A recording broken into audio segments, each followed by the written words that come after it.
Est-ce qu'on peut acclamer encore le Seigneur? On peut se lever, on peut acclamer encore le Seigneur.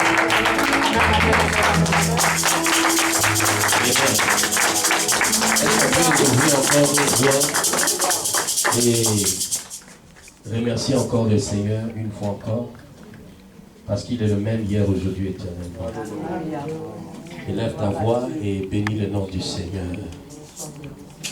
Merci Seigneur. Gloire, gloire, gloire à l'agneau. Chantons gloire, gloire.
L'agneau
Dieu, merci Seigneur, parce que tu es merveilleux. Merci Jésus, tu es l'alpha, tu es l'oméga. Tu es le premier, tu es le dernier, éternel. Jésus, nous te recommandons encore ce moment entre tes mains. Avec ton esprit, Seigneur Dieu. Seigneur, nous visite, nous touche ce matin, éternel. Tu es le Dieu de la résurrection. Tu es le Dieu de la délivrance. Tu es le Dieu du miracle, Jésus. Car tu es venu libérer les captifs. Car tu es venu guérir ceux qui ont les cœurs brisés. Tu es venu guérir les malades. Tu es venu ouvrir les yeux des aveugles. Seigneur, ce matin, oh Dieu, nous lions tout esprit, toute principauté au-dessus de cette zone. Au nom de Jésus de Nazareth. Le nom au-dessus de tout nom. Seigneur, nous te rendons grâce. Nous te bénissons, Jésus. Que toute la gloire te revienne. Au nom de Jésus. Alléluia. Amen. Est-ce qu'on peut acclamer plus fort? Amen. Pour la gloire de Dieu. Amen. Alléluia. On peut s'asseoir. Amen. Amen. Pour ceux qui étaient là dimanche 14, on a parlé d'un thème. Délivrer pour servir. Amen. Et ce matin encore, nous allons continuer. Nous allons lire dans le livre de Jean, chapitre 11,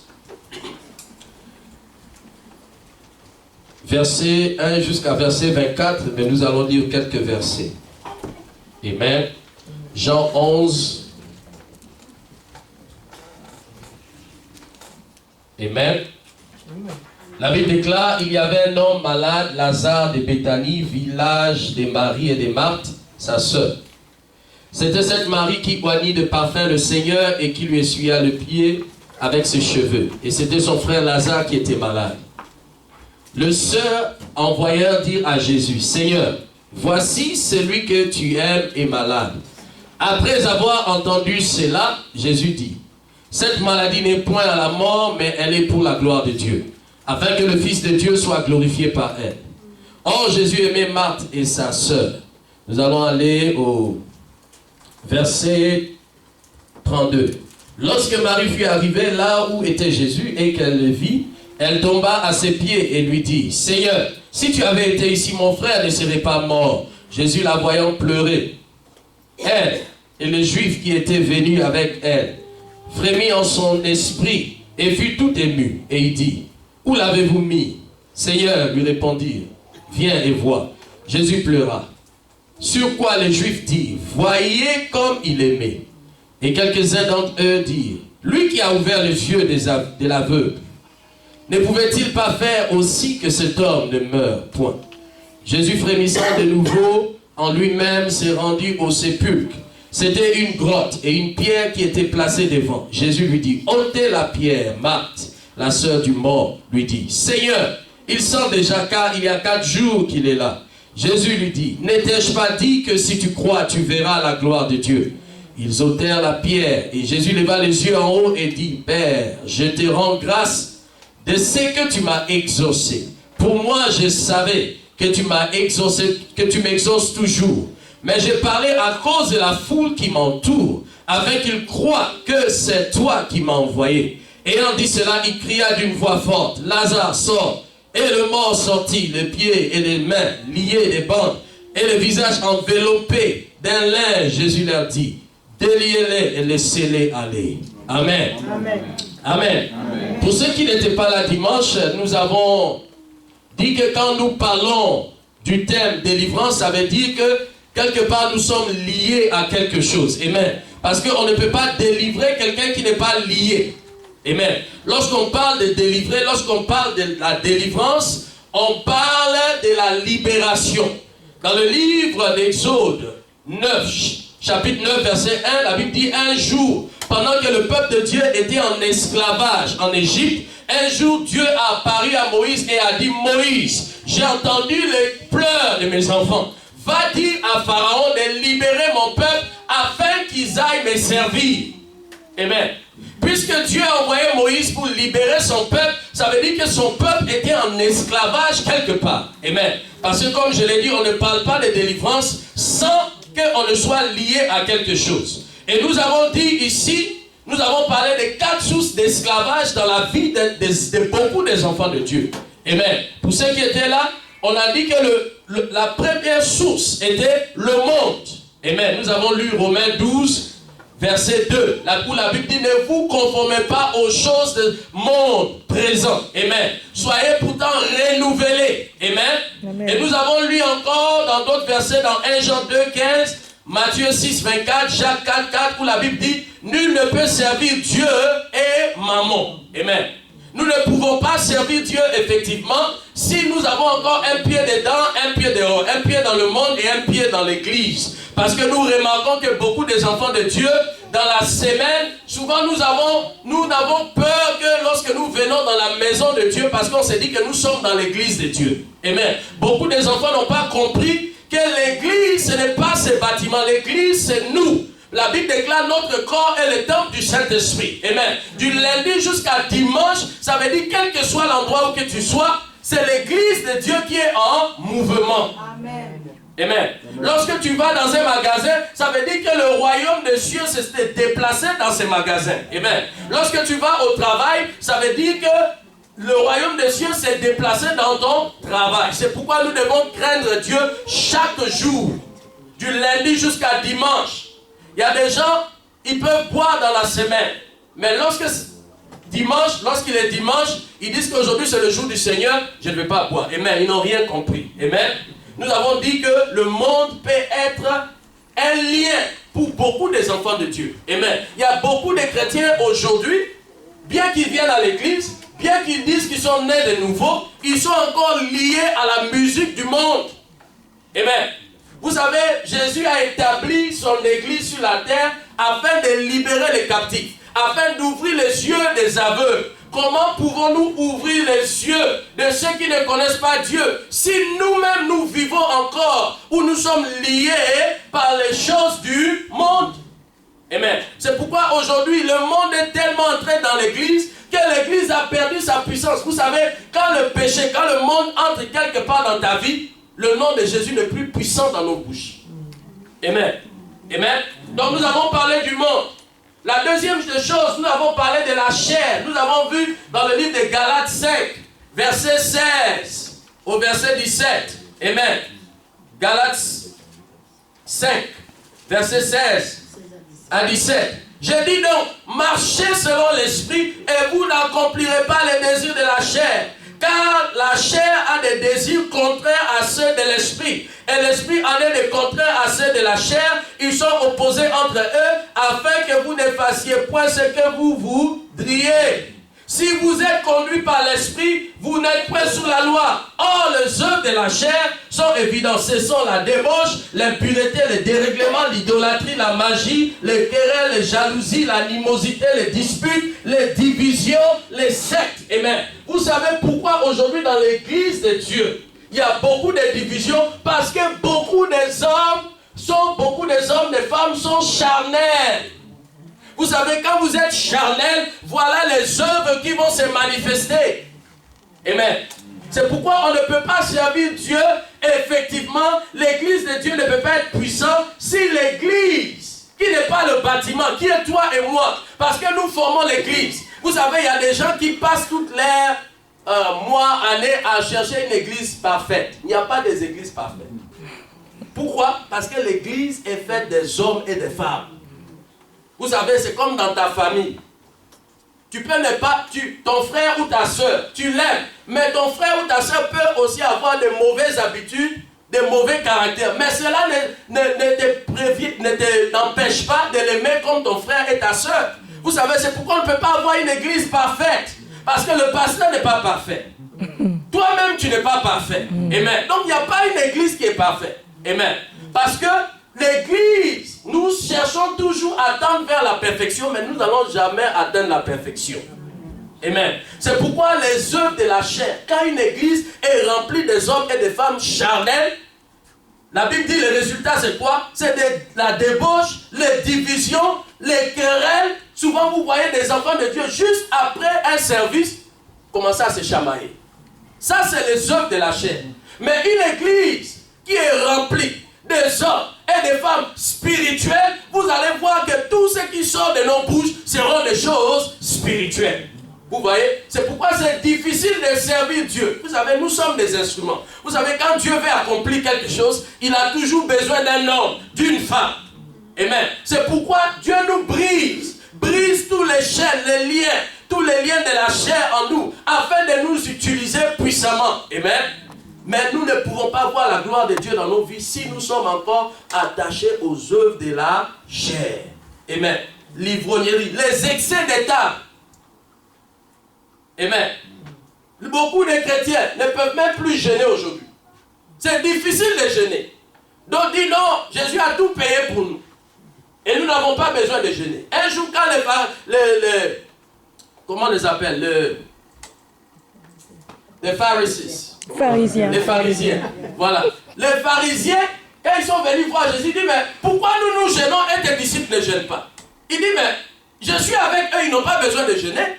J'imagine aujourd'hui, si Jésus vient dans ma maison, il dit, je viens passer une nuit aujourd'hui chez toi. Je n'ai même pas besoin de prier. Pourquoi je vais prier? Jésus lui-même est dans ma maison. Mais il dit, lorsque je partirai, ils vont jeûner. Amen. C'est pourquoi la Bible dit que lorsque Jésus est parti, ils ont jeûné, ils ont prié, et le Saint-Esprit est venu sur eux, ils ont commencé à accomplir les choses du royaume des cieux. Parce que lorsque nous mangeons beaucoup, lorsqu'un chrétien aime manger, tout ce que tu fais, tu es en train de nourrir la chair. Et puisque tu nourris la chair va prendre le contrôle de ta vie. Et lorsque la chair prend le contrôle de ta vie, c'est ces œuvres de la chair qui vont se manifester dans ta vie. Mais lorsque tu jeûnes, c'est que le jeûne fait, le jeûne crucifie les œuvres de la chair. Tu deviens de plus en plus spirituel. Puisque tu deviens de plus en plus spirituel, pardonner n'est pas un problème pour toi. Aimer n'est pas un problème pour toi. Bénir quelqu'un n'est pas un problème pour toi. Lire la Bible n'est pas un problème pour toi. Prier n'est pas un problème pour toi parce que tu es maintenant rempli du Saint-Esprit. Tu deviens plus maintenant spirituel. Tu n'as même pas besoin que ton pasteur te pousse à aller jeûner. Amen. Aujourd'hui, nous en devons bousculer les gens pour aller jeûner, prier. Les gens ne trouvent plus l'importance dans le jeûne. Mais un chrétien qui jeûne beaucoup, qui prie beaucoup, parce que lorsqu'on parle du jeûne, on parle toujours de la prière, parce que c'est jeûne et prière. Il y a des gens qui vont te dire qu'ils jeûnent alors qu'ils ne prient pas. Toute la journée, il dit, pasteur, je suis en train de jeûner. Il n'est pas en train de méditer la parole de Dieu, il n'est pas en train de prier, il est sur Facebook, il est sur l'internet. Eh bien, quel genre de jeûne? Ces jeûnes, nous ne pouvons pas voir les résultats parce que nous jeûnons mal. La Bible dit lorsque Jésus devait jeûner, il s'est retiré quelque part où personne ne pouvait le voir. Et il a jeûné afin de communiquer avec son Père. Amen. Donc lorsque nous jeûnons, nous devons trouver un endroit où il n'y a pas de distraction pour que tu entendes la voix de Dieu, pour que le Seigneur brise en toi ce qui n'est pas de sa gloire. Amen. Amen. Donc vous voyez que la chair peut être un problème pour nous.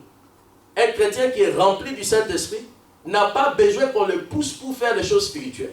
Aujourd'hui, souvent, nous devons manipuler les gens pour donner, manipuler les gens pour venir à l'église. Quelqu'un qui est rempli du Saint-Esprit n'a pas besoin d'être manipulé.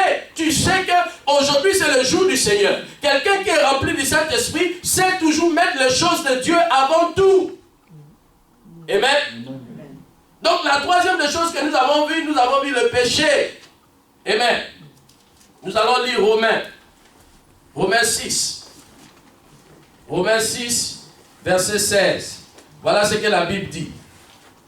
Ne savez-vous pas qu'en vous livrant à quelqu'un comme esclave pour lui obéir, vous êtes esclave de celui à qui vous obéissez, soit du péché qui conduit à la mort, soit de l'obéissance qui conduit à la justice. Amen. Vous voyez, Jésus dit, quand tu commences à obéir, quand tu commences à mentir, tu mens aujourd'hui, demain tu mens, après-demain tu mens, après les jours suivants tu mens. Qu'est-ce qui se passe maintenant? Tu deviens esclave du mensonge. Dans d'autres versets, Jésus dit, il dit c'est lui qui pratique les péchés. Quand tu commences à pratiquer quelque chose, tu deviens esclave de la chose. Amen. Vous savez, souvent dans les églises, vous allez voir que certaines personnes viennent toujours en retard. Pourquoi? Parce qu'ils sont devenus esclaves du retard. Amen. Parce que quand tu fais des exercices pour que tu sois à l'heure à l'église, ça va devenir, tu deviens esclave de quoi? De bonnes choses. C'est ce que Jésus dit ici. Il dit, soit de l'obéissance qui conduit à la justice. Amen. Ça, on n'a pas besoin de t'imposer les mains pour ça. Tout ce que tu as à faire, c'est prendre les bonnes habitudes et devenir esclave de ces bonnes habitudes. Amen. Amen. Donc le péché peut nous empêcher de servir Dieu. Vous savez, il y a certaines églises là-bas aux États-Unis où les gens, quand ils viennent à l'église, ils font la première partie du service et puis après ils prennent une pause. Les gens sortent dehors pour aller fumer et puis revenir encore à l'église pour continuer le service. Vous voyez, comment est-ce qu'on peut voir la puissance de Dieu? Aujourd'hui, les païens se moquent de l'église de Dieu. Vous savez, quand ils entendent les églises évangéliques, on se moque de nous. Pourquoi? Parce que c'est notre faute. On est rempli des choses du monde, de la chair, du péché. Vous savez, quand le païen se dit, mais pourquoi je veux venir à l'église? Puisque déjà, je suis dans le monde. Jésus a dit, vous vivez dans le monde, mais vous ne sommes pas de ce monde. Nous sommes passagers. Amen. Il y a de bonnes choses que Dieu a réservées pour nous. Donc le péché, c'est la troisième des choses. La quatrième des choses, nous avons parlé, c'était les malédictions. Amen. Et pour cela, nous avons lu dans le livre de Jean, au chapitre 9, versets 1 à 3. Jean 9, verset 1 à 3. Voilà ce que la Bible dit. Jésus vit en passant un homme aveugle de naissance. Ses disciples lui posèrent cette question. Rabbi, qui a péché, cet homme ou ses parents, pour qu'il soit né aveugle? Pour qu'il soit né aveugle. Jésus répondit, ce n'est pas que lui ou ses parents aient péché, mais c'est afin que les œuvres de Dieu soient manifestées en lui. Vous voyez, il y a quelque chose que ce passage nous révèle. Que le problème, les disciples savaient que si ce monsieur est aveugle, c'est qu'il y a quelque chose qui a causé son aveuglement. Amen.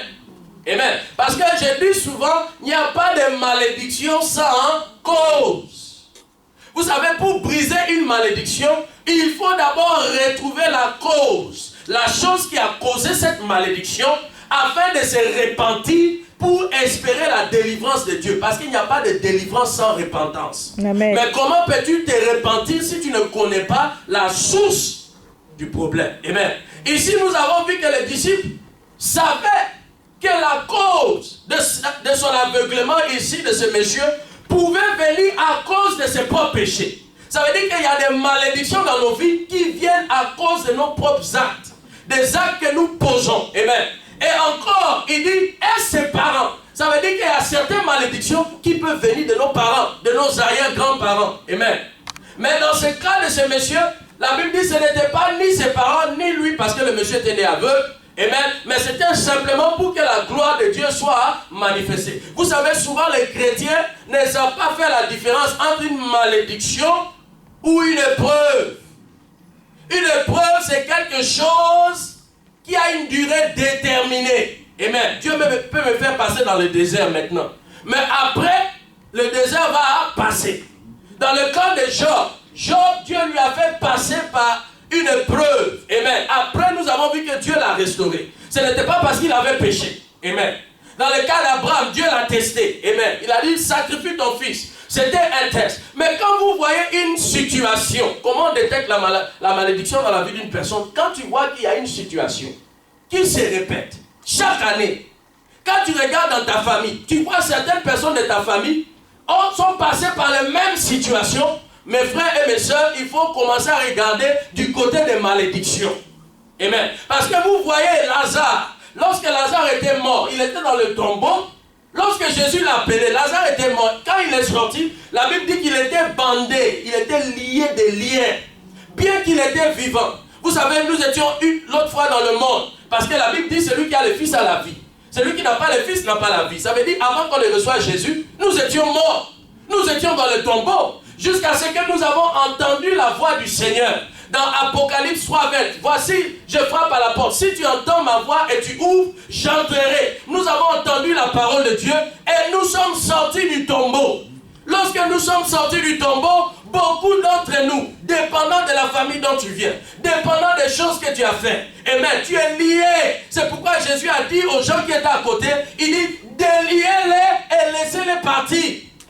Beaucoup, quand tu regardes l'état spirituel de beaucoup des enfants de Dieu aujourd'hui, bien qu'ils sont sauvés, ils sont encore dans des liens.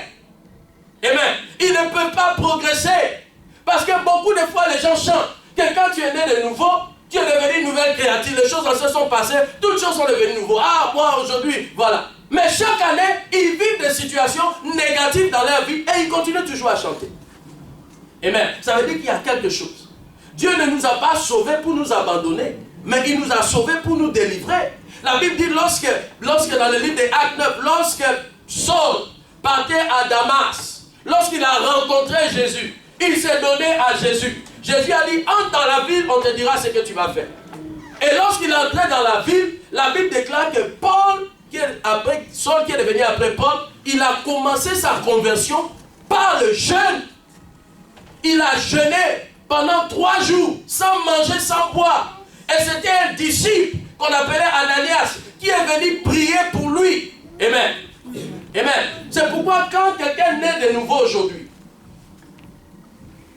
l'étape qui vient après, il faut que la personne passe par une délivrance. Parce que vous voyez, quand les gens ne sont pas délivrés, ils vont retourner dans le monde. Pourquoi? Parce qu'il y a des liens. Tu vois, il y a un lien qui nous attache au monde. Et Satan passe toujours par ces liens afin de nous détruire. Vous savez, Satan ne va pas venir t'attaquer dans quelque chose où tu es fort. Il va toujours... Satan connaît tous nos points faibles. Si c'est des femmes, c'est par les femmes qu'il va venir te détruire. Si c'est l'argent, il va passer par l'argent. Si c'est l'orgueil, il va passer par l'orgueil. Et nous avons dit qu'il y a plusieurs sources de malédictions. Nous avons dit qu'il y a des malédictions qui viennent de Dieu lui-même. Nous avons donné l'exemple de Jonas. Jonas 1, 10 à 12. Lorsque Dieu l'a envoyé d'aller prêcher à Ninive, lui, il a préféré aller à Tarsis. Amen. Et à cause de lui, dans le bateau, le vent commençait à souffler au point que les gens voulaient mourir. Amen. Il fallait qu'on enlève Jonas du bateau pour que le vent se calme. Ça veut dire quoi? Il y a certaines personnes qui fuient la colère de Dieu, que Dieu a appelé, que Dieu lui-même a bloqué. Dieu a causé les blocages dans leur vie parce que simplement ils refusent d'obéir à Dieu. Amen. C'est pourquoi on doit faire très attention. Les gens souvent quand ils voient des hommes de Dieu, vous êtes pressés de les recevoir dans vos maisons. Il faut prier dans toutes choses. Un chrétien ne fait jamais quelque chose sans l'approbation de Dieu. Amen. Tu vas recevoir quelqu'un qui est un prophète, et ce prophète, au lieu de te bénir dans la maison, il devient une malédiction pour toi parce que c'est quelqu'un que Dieu ne connaît pas ou c'est quelqu'un qui fuit la colère de Dieu. Amen. Donc tu vas comprendre, tu vas commencer à subir des situations dans ta vie, tu ne comprends pas non le problème vient parce qu'il n'y a pas de malédiction sans cause. Amen. Donc nous faisons très attention. Nous avons lu dans le livre de Malachie 3, 7 à 12, nous avons parlé de la dîme. On a dit que c'est important que nous payons nos dîmes. Amen. Amen. Parce que lorsque nous ne payons pas nos dîmes, Dieu dit vous êtes maudits de la malédiction. Amen. Depuis le temps de vos pères, vous êtes écartés de mes ordonnances. Vous ne les avez point observées. Revenez à moi, je reviendrai à vous. Il dit au verset 8, un homme trompe-t-il Dieu? Car vous me trompez. Et vous dites, en quoi t'avons-nous trompé? Dans les dîmes et les offrandes. Vous êtes frappés par la malédiction. Vous savez, il y a des gens, ils peuvent travailler. Tu travailles, mais l'argent que tu travailles, tu ne vois pas. C'est une malédiction. Amen. Amen. Il dit, vous êtes frappés par la malédiction et vous me trompez. Il dit, apportez dans la maison du trésor toutes les dîmes, afin qu'il y ait de la nourriture dans la maison.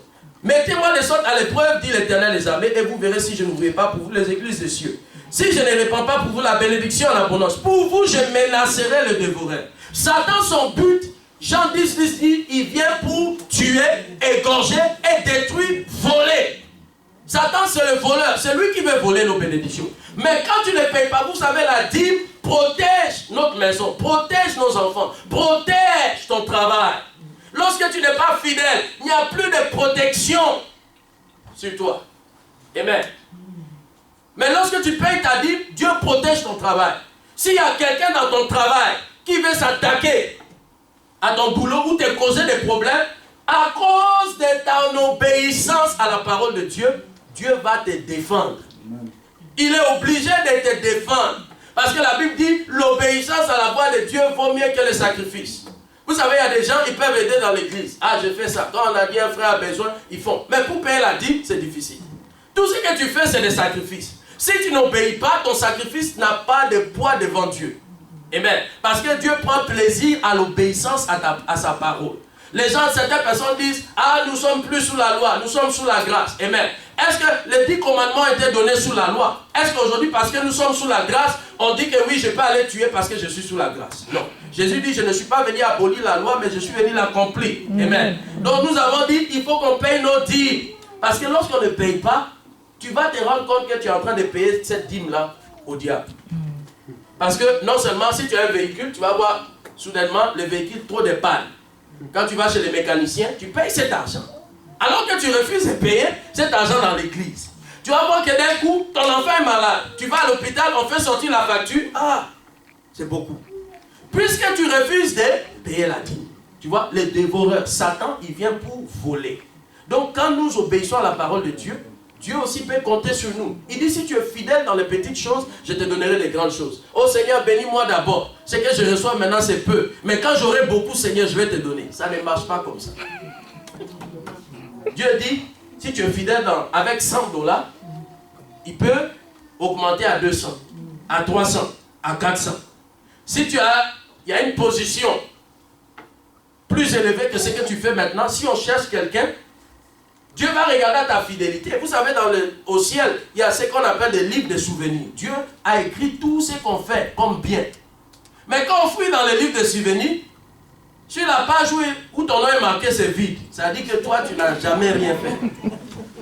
Tu es là, quand on dit, ah, on va cotiser pour payer la salle. Ah, on demande beaucoup d'argent dans cette église. Toujours, tu te plains. Vous savez, les gens qui n'aiment pas souvent donner, se plaignent toujours.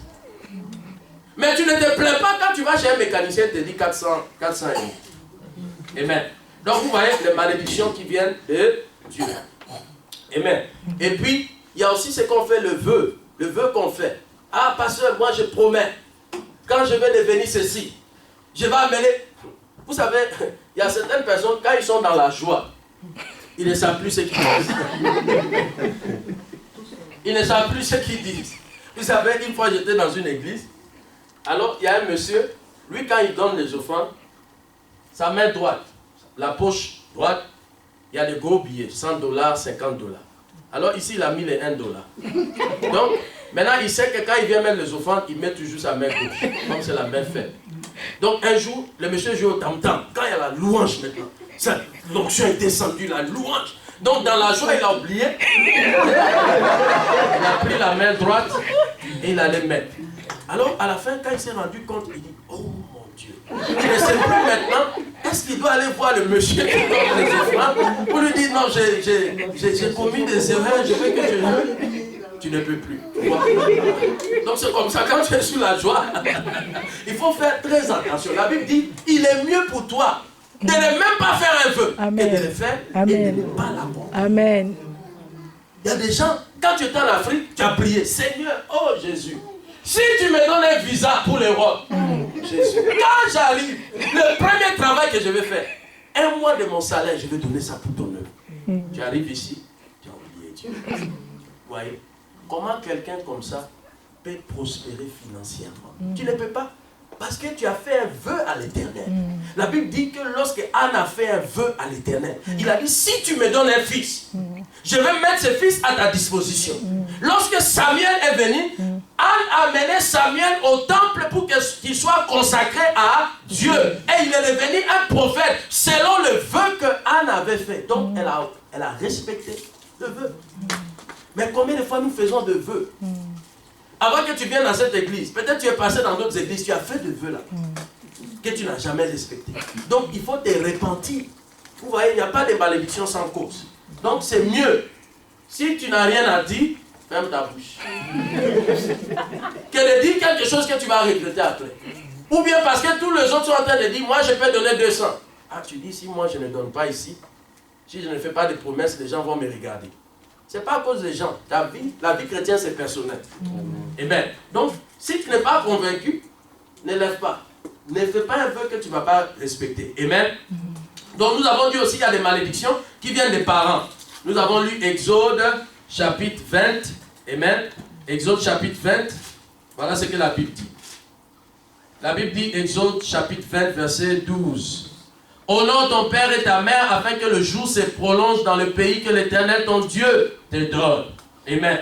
Le même verset répété dans Éphésiens 6, verset 2. Amen. C'est pourquoi nous devons honorer nos parents.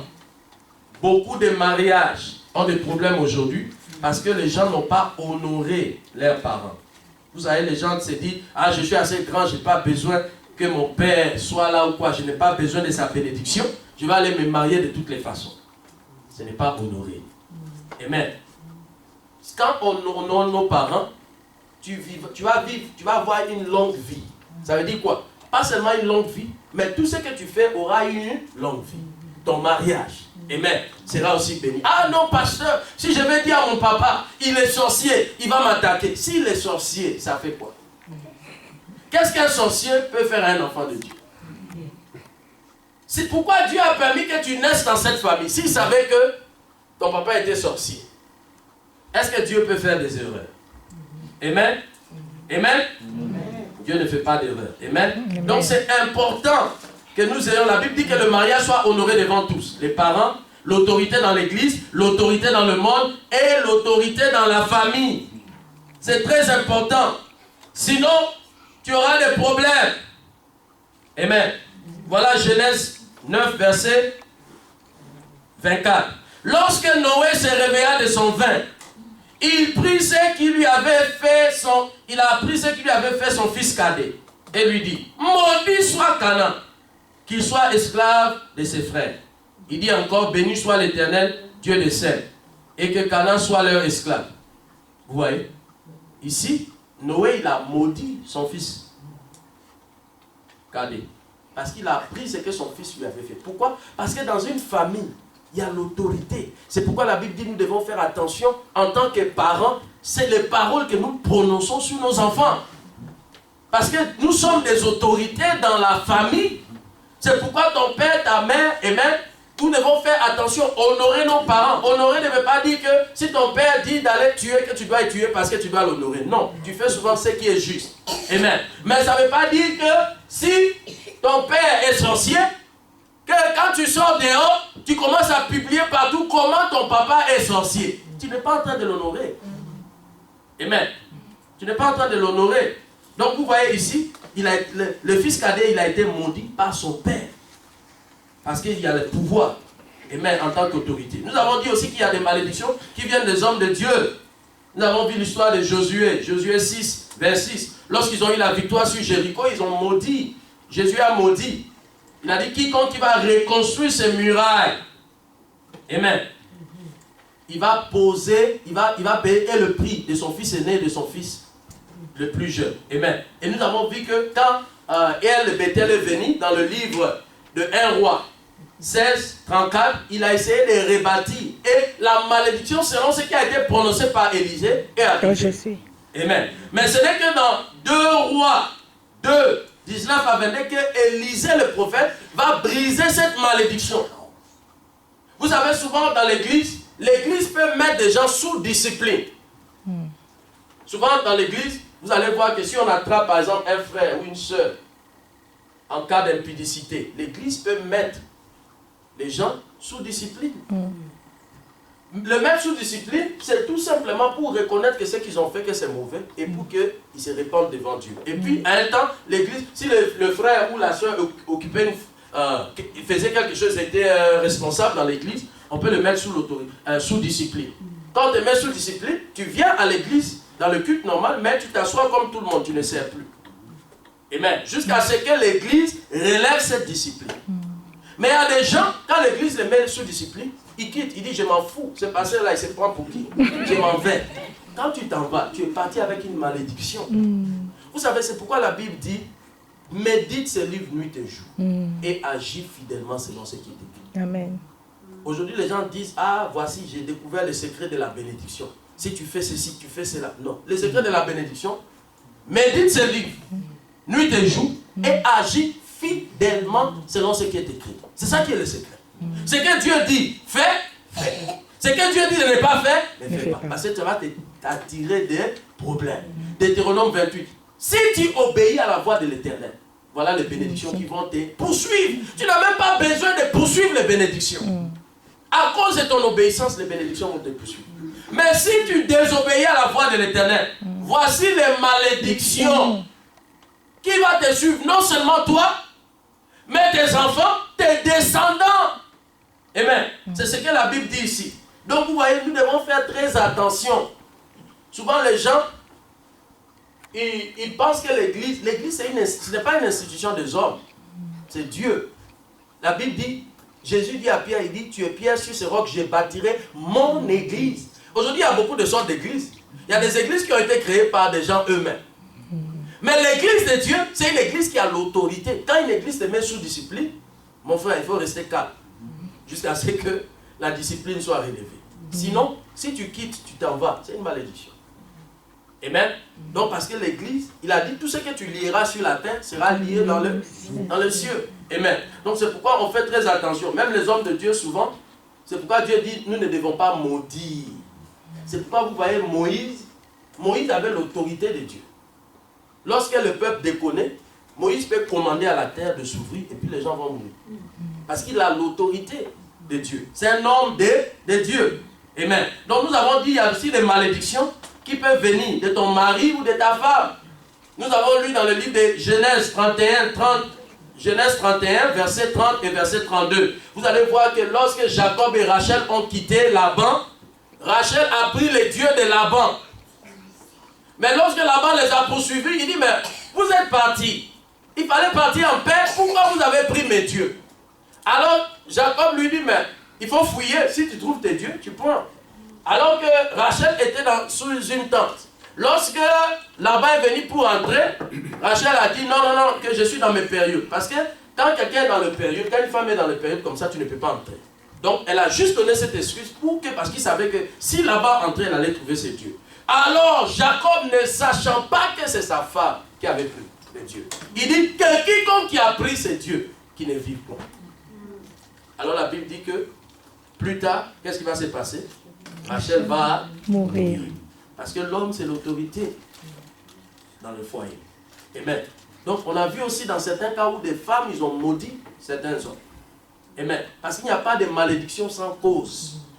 Amen. Donc nous devons faire attention. Nous avons dit aussi qu'il y a des malédictions qui viennent de soi-même. Matthieu 27, 24 à 25. La Bible dit lorsque Jésus était crucifié, qu'est-ce qui s'est passé? Matthieu 25. Vous savez, Pilate a lavé ses mains. Il a dit que le sang de cet homme ne tombe point sur moi.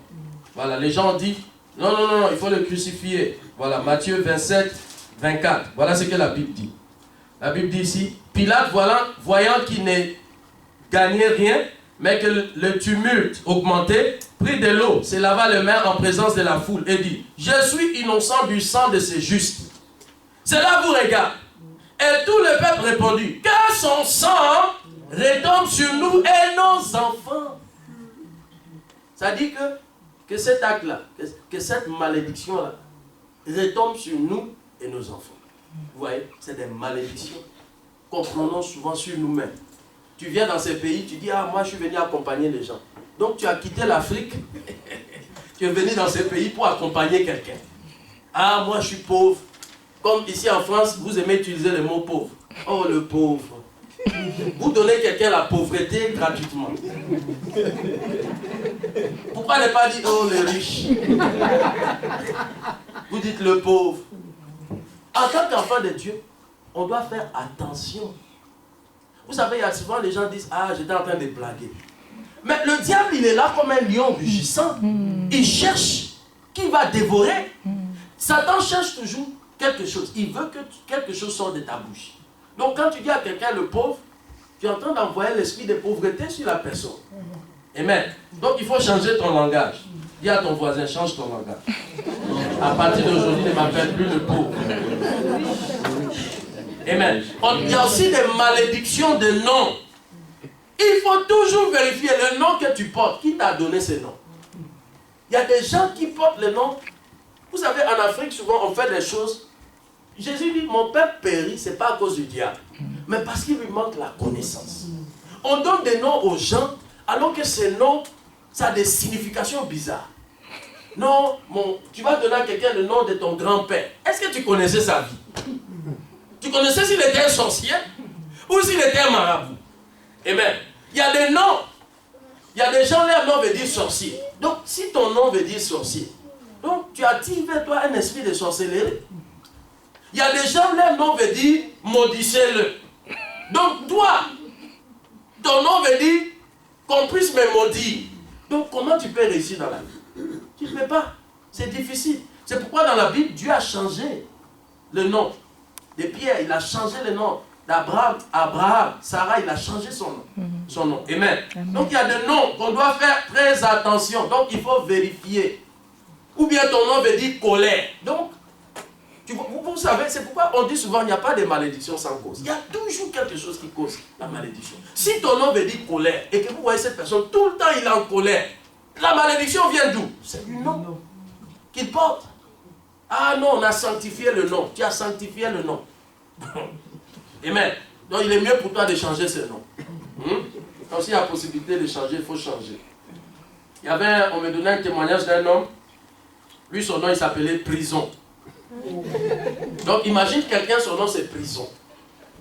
Donc chaque fois ses frères passaient son temps en prison. Un jour il dit mais non, je vais aller vivre même dans la brousse. Comme ça là-bas on ne va pas venir m'accuser de quelque chose. Un jour il y a des gens qui se sont retrouvés dans la brousse.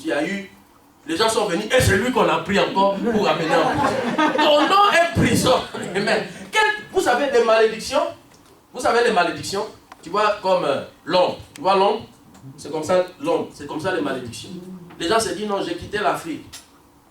Je vais en Amérique. Je vais en Europe. Voilà. Les malédictions te suivent comme l'ombre. Si tu ne brises pas, tu peux dire non, je vais quitter cette ville. En tout cas, ça ne va pas, tout est difficile. Je vais aller. Tu vas. Mais tant que tu n'as pas brisé, ces malédictions te suivent comme l'ombre. Amen. Donc les malédictions de nom. Nous avons dit maintenant qu'il y a aussi des malédictions qui sont causées par les esprits. Amen. Voilà, quand vous lisez dans Luc 13, 10 à 11, il y avait une femme qui avait une bosse derrière son dos pendant 18 ans. Il fallait que Jésus commande l'esprit d'infirmité pour que cet esprit quitte, pour que cette femme soit libérée. Amen. Donc il y a des maladies qui sont causées par des esprits. J'étais en train de lire l'autre fois, vous savez, les malédictions, c'est une réalité. C'est pas possible. Il y a des vies de gens qui ont été... Parce que tu peux être sauvé et puis mourir dans la pauvreté. Quand tu vas arriver au ciel, Dieu va t'expliquer pourquoi tu es mort pauvre. Amen. Jésus a tout payé. Amen. Mais c'est à nous de réclamer. Il dit, il est venu pour libérer les captifs. Les gens disent aujourd'hui, non, il y a des prédications où les gens disent qu'un chrétien ne peut pas être possédé, un chrétien ne peut pas... Les enfants d'Israël, c'était le peuple choisi de Dieu. Jésus a chassé des démons, des esprits. Il a guéri des malades. Donc, à fortiori, toi et moi. Amen. Donc, vous voyez, il y a ces choses qui existent. Parce que Satan, aujourd'hui, ne se cache pas. Les malédictions sont réelles. J'étais en train de lire l'autre fois sur l'Internet. Quand vous regardez la famille, vous voyez la famille Kennedy aux États-Unis, vous savez combien de gens sont morts dans cette famille? Je ne sais plus s'il en reste encore. Beaucoup sont morts par des accidents d'avion. Cancer. Vous voyez, c'est une répétition. Telle personne est morte, accident d'avion. Telle personne est morte, accident d'avion. Telle personne est morte, accident d'avion. C'est une malédiction. Malédiction, c'est quoi? Une répétition de la même chose dans la famille. Amen. Si tu regardes dans la famille, mon père a été divorcé. D'abord, avant que mon père et ma mère se marient, eux-mêmes, ils étaient divorcés. Mon grand-père lui-même, il était divorcé. Ma soeur est divorcée. Maintenant, toi qui veux te marier maintenant, si tu ne brises pas cette malédiction, ça dit qu'il y a une malédiction de divorce dans ta famille que tu dois briser. Si tu ne brises pas, ils vont te laisser te marier. Mais le résultat de la fin sera quoi? Le divorce.